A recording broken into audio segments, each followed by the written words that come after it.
Hello friends, in this video I will show you how to set architecture A sheet paper size in Excel. So guys, it's very easy to set this paper size in Excel.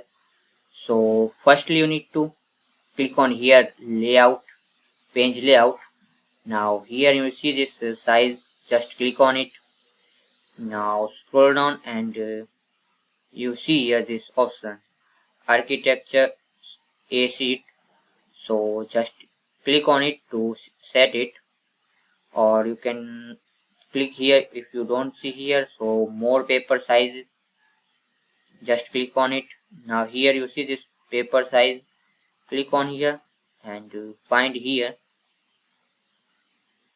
see this architecture A sheet, just select it, click on OK.